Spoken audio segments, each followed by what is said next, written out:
Weather Center here at KEPR Action News. I hope everybody is having a tremendous start to 2026. It is Wednesday, January 21st today, and I hope you all have a good Wednesday coming your way. We are halfway through the week. If anybody is a sports fan like I am, maybe you're getting very excited for the Seahawks NFC Championship game coming up on Sunday. I can hardly wait, but of course we still have half the week to get through and then Saturday to get through too, so that's still a ways off. Let's just jump right into the weather situation that is going to be taking place around the inland northwest, and unfortunately it's just going to be more of the same. We're just going to be stuck in the gray, cloudy, cool conditions, but there might be some active weather on the way, so I'm going to flip the camera around so we can get started. Pardon my finger here as I do flip the camera around, and now you can see my computer monitor. Now this is the weather cam that we have out in Yakima, and you can maybe just see that it is once again very cloudy out there. Again, this is a scene that has become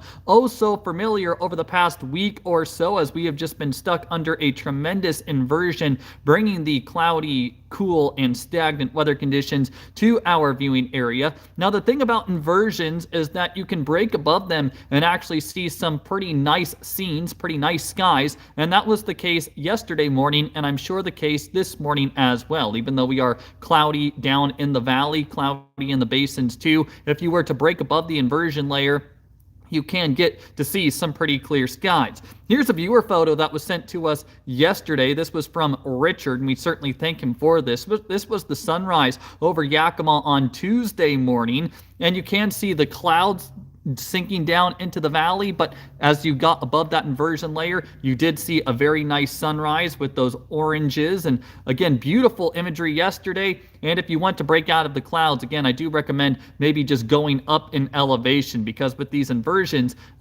the cool air, the clouds, the fog all sinks down into the valleys and the basins, but you can break above the clouds if you just go up. And if you go upwards in elevation, you might see some beautiful imagery like Richard did yesterday. Now let's just discuss what is on tap for today. High temperatures this afternoon are once again only going to be rising into the low to mid 30s around eastern Washington and northeast Oregon, as a majority of us do just see cloudy skies once again. Again, not too much of a change from what we have seen over the past couple of days. And as we do take a look at what we can expect over the next 2 days after today, so as we head into Thursday and Friday, well, we are going to continue to see cloudy skies on both Thursday and Friday with temperatures in the 30s. There are some model indications that suggest Friday might actually break out into some sunshine around the Pacific Northwest.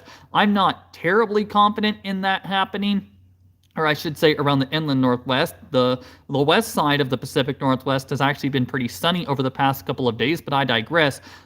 I still have the forecast as cloudy on Friday. We have just been stuck in this very stagnant weather pattern. It's one of those I'll believe it when I see it type of things. But again, if we do break out the sunshine on Friday, that would be some good news. I think everybody would say that would be some good news, and you shouldn't be too surprised if we do see a little bit of that sunshine to wrap up the work week. And as we go forward in time, cool afternoons and cold overnight low temperatures are just going to be something that we continue to deal with. Temperatures continuing to drop into the 20s for those overnight lows, again, as we do keep those clouds overhead. So you should just be prepared for cool afternoons and cold overnights. That is just what we are going to continue to endure, like we have seen over the past week or so. Now let's jump into the Storm Tracker Futurecast. If you joined me when I last did one of these on Monday, I was talking about how all eyes were on Sunday, where we might potentially see some active weather. Well, as we look at the Storm Tracker Futurecast, I can now say that Sunday does not look to offer any active weather. In fact,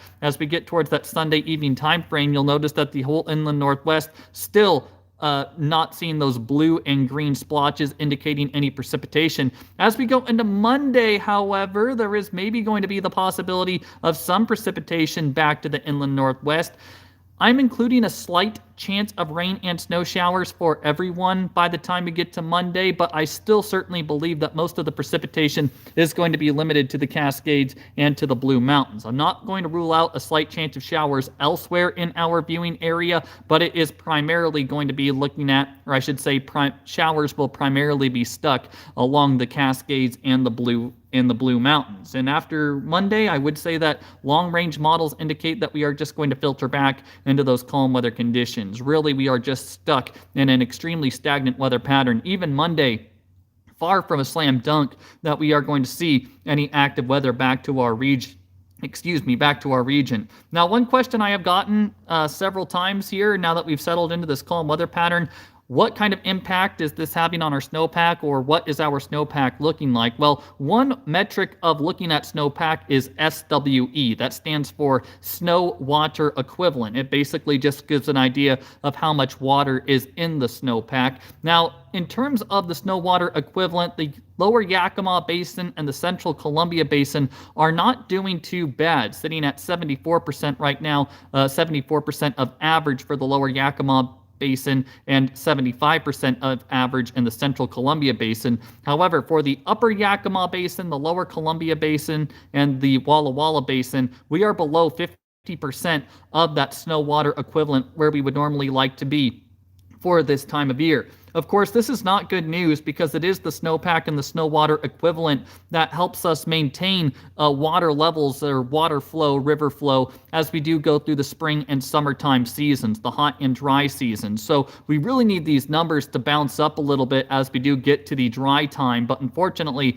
that just does not look like it will be the case, at least for a little bit. The best we can do is really hope for a snowy February in the high terrain so we can bump up these snow water equivalent values, because again, for the time being, for at least the next week or so, it does not look like we are going to be adding to that snowpack anytime soon, which good news for travelers, not good news for that snowpack. Now, that's really all I have for today. Again, the weather forecast is just going to stay remarkably calm and stagnant for the next couple of days. Through at least Sunday, I'm not anticipating any changes. As I referenced, there are some models that indicate we might start to see the sunshine come back on Friday. I'm not terribly confident in that happening. In fact, I'm keeping the forecast cloudy. But if we do start to see a bit of sunshine on Friday, that's not totally out of the question. And as I referenced, I think everybody might cross their fingers that we do start to see some of that sunshine on Friday. It's one of those deals.